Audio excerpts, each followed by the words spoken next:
Vijayawada university మంచి భవిష్యత్తు కోసం తెలుగు విద్యార్థులు ఇష్టపడే యూనివర్సిటీ. కాల్ 9059052378 9059052379. బెట్టింగ్ ఎవరు ఎలా పోతే మాకేంటి, మేము ఇన్ఫ్లుయెన్సర్స్, మమ్మల్ని ఫాలో అయ్యే వాళ్ళు లక్షల మంది ఉంటారు, మేము ఏం చెప్పినా చెల్లుద్ది. బెట్టింగ్ యాప్ ని మేము ప్రమోట్ చేస్తాం, లక్షలు సంపాదిస్తాం, లక్షలేంటి కోట్లలో కూడా సంపాదించుకుంటాం అనే ధీమా చాలా మంది ఇన్ఫ్లుయెన్సర్స్ లో ఇంతకు ముందు వరకు కనిపించింది. మొత్తానికి ఐపీఎస్ సజ్జనార్ గారు చేసిన ఎక్స్ లో పోస్ట్ ఏదైతే ఉందో మొత్తం ఈ బెట్టింగ్ సామ్రాజ్యాన్ని గడగడలాడిస్తుంది అని చెప్పడంలో ఏ మాత్రం అతిశయోక్తి లేదు.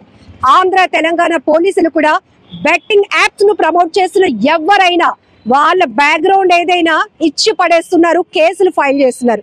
ఇప్పటికే 11 మంది ఇన్ఫ్లుయెన్సర్స్ పై కేసులు ఫైల్ అవటం, వాళ్ళు విచారణకు హాజరు కాకుండా ఎలా ఎస్కేప్ అవడానికి ట్రై చేస్తున్నారో, కొంతమంది అయితే ముందే మేల్కొన్నట్టు అంటే చేసిందంతా చేసేశారు, చాలా మందిని అప్పుల పాలు చేశారు, చాలా మంది చనిపోవటానికి కారణమయ్యారు.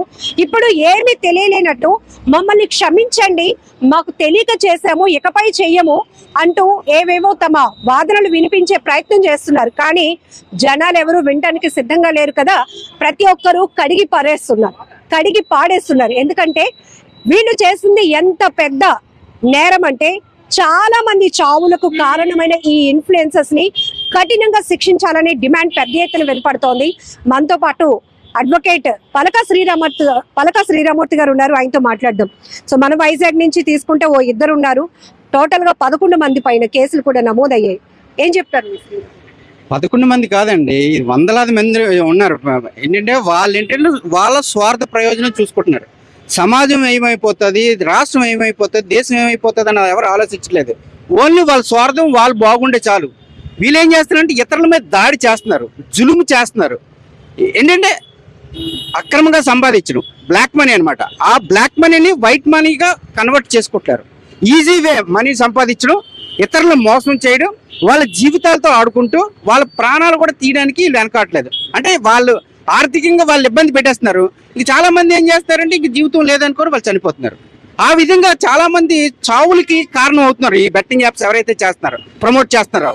అందులోని సంబంధించి వ్యక్తులు ఎవరైతే వైజాగ్ నుంచి అయితే లోకల్ బాయ్ నాని కానీ, అర్ససాయి కానీ, మెయిన్ అర్ససాయి ఏం చేస్తున్నాడు, ఈజీగా డబ్బులు సంపాదించుకోవడం. ఏమన్నా ఇగో ఇలా బట్టన్ నొక్కమంటే అలా డబ్బులు వచ్చేస్తాయని వాళ్ళు ఇన్ఫ్లుయెన్స్ చేస్తున్నాడు అందరినీ. ఇదే మంచి మార్గం అనుకొని అందరూ కూడా దాంట్లోకి వెళ్ళి వాళ్ళ యొక్క డబ్బుని ఇన్వెస్ట్ చేసేస్తున్నారు. అక్కడ వాళ్ళకి తెలియట్లేదు, వాళ్ళ డబ్బు లాస్ అయిపోతున్నారు, వాళ్ళ జీవితం లాస్ అయిపోతున్నారు, వాళ్ళ ఫ్యామిలీ లాస్ అయిపోతున్నారు అన్న సంగతి తెలియట్లేదు. గారు ఇక్కడ హర్ష సాయి కోసం మాట్లాడుకోవాలంటే పేదవారికి సాయం చేస్తున్నాను అంటూ జనాలకి అప్రోచ్ అయినటువంటి ఆయన ఎన్నో కంటెంట్ చేసి ప్రతి ఒక్కరి విషయంలో ఆయన ఏంటంటే హెల్ప్ చేస్తున్నాడు. ఈ రోజులో ఇంట్లో వాళ్ళు కూడా చేయరు కానీ అలాంటి సాయం చేస్తున్నాడు. ఆయన ఏమీ ఆశించకుండా ఒక దేవుడిలాగా ఆయన ట్రీట్ చేసిన వాళ్ళు కూడా ఉన్నారు. రెండో కోణం ఏదైతే ఈ బెట్టింగ్ వ్యవహారం ఉందో, ప్రతి ఒక్కరు నువ్వు చేసిన మోసం ఇలా ఉంది అని చెప్పేసి ఇతన్ని కూడా అరెస్ట్ చేయాలి అనేది ఇప్పుడు పెద్ద డిమాండ్ వినపడుతుంది. 100% అరెస్ట్ చేయాలండి. ఆయన ఏ సాయం చేసాడు చెప్పానండి. ఫస్ట్ ఆయనకు ఒక చారిటబుల్ ట్రస్ట్ ఉందా, ఆ ట్రస్ట్కి ఆయనకి ఇన్కమ్ ఎలాగొస్తుంది? సాయం చేస్తున్నాను, ఆయనకి ఇన్కమ్ ఎలాగొస్తుంది? ఆయన ఏమో రాజకుటుంబీకుడా, లేకపోతే ఆయనకి ఏమైనా ఆస్తులు ఉన్నాయా? మరి ఆస్తులు ఉన్నట్టయితే ఆయన ఇన్కమ్ ట్యాక్స్ ఎందుకు కట్టట్లేదు, సేల్ ట్యాక్స్ ఎందుకు కట్టట్లేదు? ఇంకా వ్యాపారం చేసినట్టయితే ఏమీ లేకుండా ఆస్తులు కూడా లేవు, పూర్వీకులు ఇచ్చిన ఆస్తులు లేదు, ఎలాగొస్తుంది డబ్బు? ఇతరులకు సాయం చేస్తున్నాను చెప్తున్నాడు కదా, ఏ విధంగా వస్తుంది డబ్బు? అంటే ఒకరికి ఒక దగ్గర 1000 రూపాయలు దోచి అందులోని తీసి ఒక 100 రూపాయలు సాయం చేస్తున్నాడు. ఆ 1000 రూపాయలు ఎక్కడి నుంచి వస్తున్నాయి? ఈ 100 రూపాయలు ఎవరికైతే సాయం చేస్తున్నారో వాళ్ళ దగ్గర నుంచి 1000 రూపాయలు కొట్టేస్తున్నాడు. ఆయన కొట్టేసి అక్రమ మార్గం ద్వారా దాన్ని లీగలైజ్ చేసుకుంటున్నాడు. అక్రమంగా సంపాదించి బ్లాక్ మనీ సంపాదించి దాన్ని రైట్ వేలో, లీగల్ వేలో వైట్ మనీ చేసుకుంటున్నాడు. అది ఆ విధంగా ఆయన పట్టుకొని ఇది బాగుంది, మార్గం బాగుంది అనుకుని మిగతా ఇన్ఫ్లుయెన్స్ అవుతారండి. ఇప్పుడు జనరల్గా నేనైనా కూడా ఏం చదువుకున్నా కానీ ఫస్ట్ ఒక 1000 రూపాయలు సంపాదిస్తున్నాడు అంటే ఈ పని చేయపని 1000 రూపాయలు సంపాదిస్తున్నాడు, నేను అదే మార్గంకి వెళ్తాను కదా. మాక్సిమం ఆలోచించిన వాళ్ళు కాకుండా ఆలోచించిన వాళ్ళు అందరూ కూడా అటువైపు వెళ్తారు. ఆ విధంగా ప్రజల్ని ఇన్ఫ్లుయెన్స్ చేస్తూ వాళ్ళ యొక్క జీవితాలతో ఆడుకుంటున్నాడు ఈ అర్ససాయి. రైతు బిడ్డ గురించి ఏం చెప్తారు? చెప్పడానికి నేను రైతు బిడ్డని అంటున్నాడు, కానీ వెనక తీసేది గొయ్యి తీస్తున్నాడు. ఈయన రైతు బిడ్డ అని చెప్తున్నాడు. అందరూ కూడా రైతు బిడ్డే కదా ఇంత వెలుగులోకి వచ్చాడు, నేను కూడా ముందుకు రావాలంటే ఎవరికైనా సరే మన కాన్స్టిట్యూషన్ ప్రకారం ఎవరికైనా ముందుకు వెళ్ళాలని ఉంటుందండి. ఎవరైనా డబ్బులు ఎలా డబ్బులు ఒకటే కాదు, ఏ మార్గం కూడా ఎవరు వెళ్ళినా కూడా ఆ మార్గంలో వెళ్ళి సక్సెస్ అవ్వడానికి చూస్తారు. ఆ విధంగా ఇది ఇన్ఫ్లుయెన్స్ చేస్తున్నాడు ఎస్ఎస్ఐ అన్వేట్. అలాగే సినిమా యాక్టర్స్ ఉన్నారు. ఎస్పెషల్లీ శ్యామల అన్న ఒక ఆవిడ ఉంది. ఆవిడ కూడా ఇలాగే బెట్టింగ్ యాప్స్ పెట్టడం, బెట్టింగ్ ద్వారా డబ్బులు సంపాదించడం, ఇన్ఫ్లుయెన్స్ చేయడం. రీతు చౌదరి అలాగే చేస్తుంది. అలా ఇమ్రాన్ అన్న ఆయన చేస్తున్నాడు. తర్వాత మొన్న ఏదో బిగ్ బాస్ సీరియల్లో ఫస్ట్ వచ్చిన పల్లవి ప్రశాంత్ ఆయన, ఇలా చాలా మంది, వీళ్ళే కాదు వీళ్ళు వెలుగులోకి వచ్చారు. వెలుగులో రాని చాలా మంది ఉన్నారు. ఆ విధంగా భారత రాజ్యాంగాన్ని అపహాస్యపాలు చేస్తున్నారు, చట్ట వ్యతిరేక కార్యకలాపాలు పాల్పడుతున్నారు. ఆ విధంగా చేస్తూ ప్రజల్ని ఇన్ఫ్లుయెన్స్ చేస్తూ వాళ్ళని అప్పులు ఊబులోకి దూస్తున్నారు. వాళ్ళ జీవితాలతో ఆడుకుంటున్నారు. వీళ్ళపైన కఠిన చర్యలు తీసుకోవాలి. పోలీసు ఆల్రెడీ దీనిపైన ఫోకస్ చేశారు.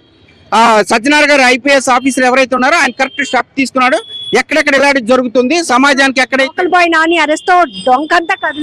మొత్తం అంతా కదిలింది. ఆయన దీనిపైన దృష్టి పెట్టారు. ఆయన ఏంటంటే కాన్స్టిట్యూషనల్ ప్రకారంగా వీళ్ళు ఆడుతున్నారా లేదా అని చూస్తున్నారు. ఎందుకంటే మన కాన్స్టిట్యూషనల్ ప్రకారంగా 7th షెడ్యూల్లో ఉంది గ్యాంబ్లింగ్ యాక్ట్ ఒకటి ఉంది, గేమింగ్ అండ్ గ్యాంబ్లింగ్ అని ఉంది. అదేది ఇప్పుడు కాదు, బ్రిటిషర్స్ దగ్గర నుంచి ఉంది. అది 1897 నుంచి కూడా ఈ యాక్ట్ ఉంది.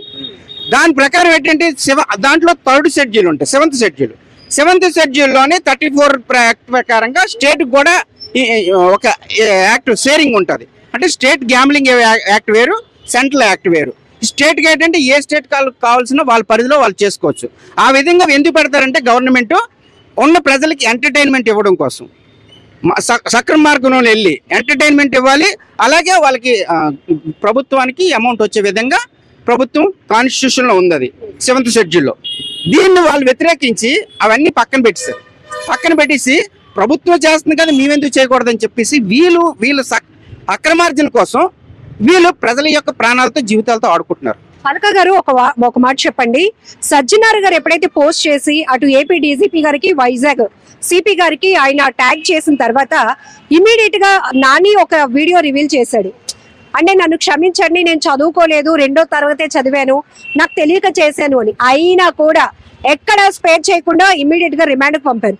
సో ఇప్పుడు వీళ్ళు కూడా ఒక్కొక్కరు ఇప్పటి వరకు బెట్టింగ్ యాప్లు ప్రమోట్ చేసేసి సంపాదించేసుకొని చాలా మంది జనాల్ని మభ్యపెట్టి మోసం చేసి వాళ్ళ ప్రాణాలు పోవటానికి కారకులైన వీళ్ళు క్షమించండి, మేము ఇకపై చెయ్యమని రియలైజ్ అవుతూ వీడియోలు చేస్తున్నారు. ఏమంటారు? అంటే నేను మిమ్మల్ని చంపేస్తాను, మిమ్మల్ని చంపేసి నన్ను క్షమించండి, నేను ఆవిడ చంపేశాను, తెలియ చేస్తాను, చదువుకోలేదు కాబట్టి మిమ్మల్ని ఈవిని చంపిస్తాను నేను, కాబట్టి నన్ను రిలీజ్ చేశానే కదా ఆయన ఎప్పీల్ అదే కదా. అంటే నన్ను చంపేశాను, నన్ను రిలీజ్ చేసేయండి, నన్ను అరెస్ట్ చేయకండి అని చెప్పేసి ఆయన ఎప్పీల్ పెట్టుకున్నాడు. అని బాధగా పెడితే క్షమించేస్తుందండి. భారత రాజ్యాంగంలోని ఇండియన్ ఐపీసీలో కానీ ఇప్పుడు కొత్త బిఎన్ఎస్లో కానీ ఎటువంటి ఎగ్జామ్షన్స్ ఉండవండి. ఎందుకంటే వీళ్ళు సమాజాన్ని పాడు చేశారు, ముఖ్యంగా ప్రజల ప్రాణాలతో ఆడుకున్నారు. ఆ విధంగా అక్రమ సంపాదించి ఇప్పుడు దాన్ని సక్రమ మార్గంలో పెట్టేసుకొని ఈ రోజు నేనేం తప్పు చేయలేదని చెప్పి తప్పించుకోవడానికి నాటకాలు ఆడితే చల్లవండి. ఎందుకంటే ఆల్రెడీ సమాజాన్ని డ్యామేజ్ చేస్తారు, కంట్రీ తాలూకు పరువు తీశారు, యాక్ట్ తాలూకా విలువలు తీసేశారు, యాక్ట్ని వైలేట్ చేస్తారు. ఇంతమంది పోలీస్ ఆఫీసర్ని మభ్య పెట్టారు, చట్టాన్ని మభ్య పెట్టారు, ఈ విధంగా సమాజాన్ని కూడా మభ్య పెట్టారు. ఇటువంటి వాళ్ళని వదిలే ప్రసక్తి లేదు. వాళ్ళు ఏ ర్యాంక్లో ఉన్నా కూడా వాళ్ళని అరెస్ట్ చేస్తారు. ఎందుకంటే దీనికి సంబంధించి బిఎన్ఎస్లోనే 111(2) సెక్షన్, అలాగే 112(1) సెక్షన్ క్లియర్గా చెప్తుంది. బెట్టింగ్ యాప్లు కానీ చేసి ప్రజల ప్రాణాలతో కానీ ఆటలాడినట్టయితే ఏ రేంజ్లో ఉన్నా సరే, ఏ స్థాయిలో ఉన్నా సరే ఆ వ్యక్తిని అరెస్ట్ చేయాలి అని చెప్పేసి అప్ టు 7 years వరకు, 7 years వరకు జైలు విధించవచ్చు, ఫైన్ కూడా వేయచ్చు, 2 కూడా వేయచ్చు. అలాగే దీనికి సంబంధించి నార్కోటిక్ డ్రగ్స్ అని ఒకటి ఉంటుంది, NDPS అని, narcotic and psychotic substances act ఒకటి ఉంది. ఆ యాక్ట్ ప్రకారం కూడా వీళ్ళు ఏంటంటే ఇన్ఫ్లుయెన్స్ చేసి ఎప్పుడైతే ఇందులో దిగారో ఆల్కహాల్కి అలవాటు పడతారు. ఎప్పుడైతే డబ్బు లాస్ అయిపోయారో, అన్ని విధాలుగా లాస్ అయిపోయినాడు, లగ్జరీ లైఫ్ పోయిందో వీళ్ళ కోసం చేస్తారు. వాళ్ళు అప్పుల పాలు అయిపోతారు. వాళ్ళు ఏం చేయాలి, ఆ టైంలోనే బాధ కొద్ది మందు తాగుతారు.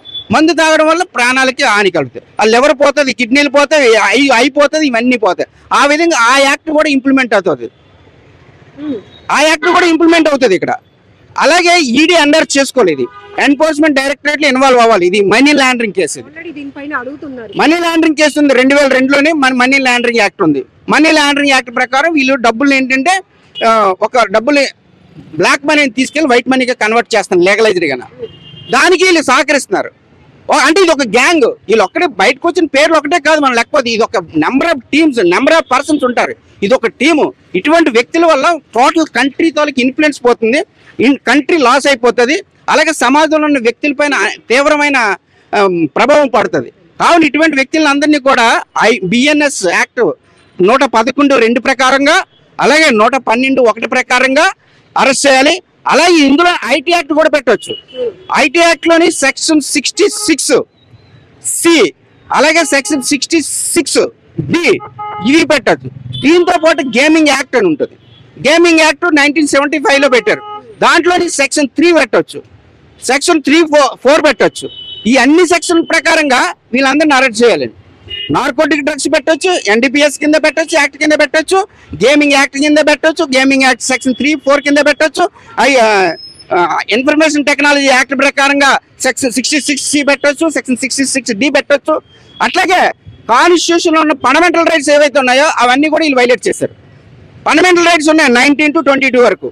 ఈ యాక్ట్లన్నీ కూడా వీళ్ళు వైలేట్ చేశారు. అంటే మొత్తం టోటల్ చట్టాన్ని వ్యతిరేకించి సమాజాన్ని మభ్యపెట్టి ప్రజల ప్రాణాలతో ఆడుకుంటున్నారు. కాబట్టి వీళ్ళందరినీ కూడా తక్షణమే అరెస్ట్ చేయాలి, నాన్ బెయిలబుల్ ఇవ్వాలి. ఈ బెయిలబుల్ సెక్షన్ పెట్టారు కానీ దాన్ని నాన్ బెయిలబుల్ పెట్టాలి. అలా పెట్టినట్టయితేనే ఇటువంటి కంట్రోల్ చేయడానికి అవుతుంది. ఎప్పుడైతే కంట్రోల్ చేస్తారో అప్పుడే ఈ రాష్ట్ర అభివృద్ధి ముందుకెళ్తుంది. అట్లాగే అందరూ కూడా సక్రమంగా పనిచేయాలనే దృష్టి వస్తుంది.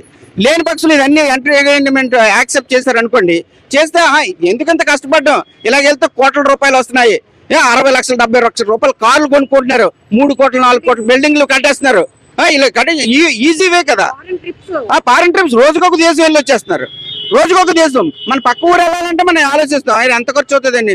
అలాంటిది ఇతర దేశాలు వెళ్ళి వచ్చేస్తున్నారు, వారానికి ఒక దేశం వెళ్ళిపోతున్నారు.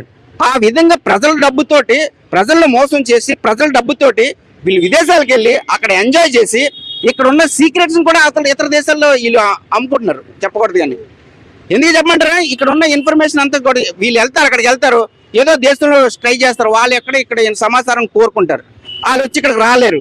అది ఇలాంటి వ్యక్తుల్లో వాళ్ళకి అక్కడ సెలటర్ ఇస్తారు. సెలటర్ ఇచ్చి ఇక్కడ తాలూకు సీక్రెట్స్ అన్ని వాళ్ళ దగ్గర వాళ్ళు తీసుకుంటారు. మళ్ళీ బ్లాక్మెయిల్ చేయడానికి సిద్ధంగా ఉంటారు ఇతర దేశాలు కూడా.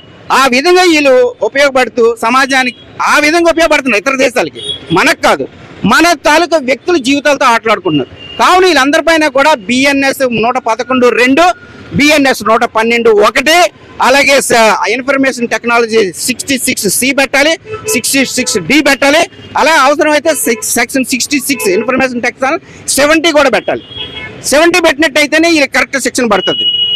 ఎందుకంటే ఇక్కడ ఉన్న సమాచారాన్ని ఇతర దేశాలకు అమ్ముతున్నారు వాళ్ళు ఎలక్ట్రానిక్ సిస్టమ్ ద్వారా. అలాగే గేమింగ్ యాక్ట్ లోని సెక్షన్ 3 and 4 గేమింగ్ యాక్ట్ ఇది పెట్టాలి. సబ్స్టెన్సెస్ యాక్ట్ ఎన్డీపీఎస్ ఇది పెట్టాలి.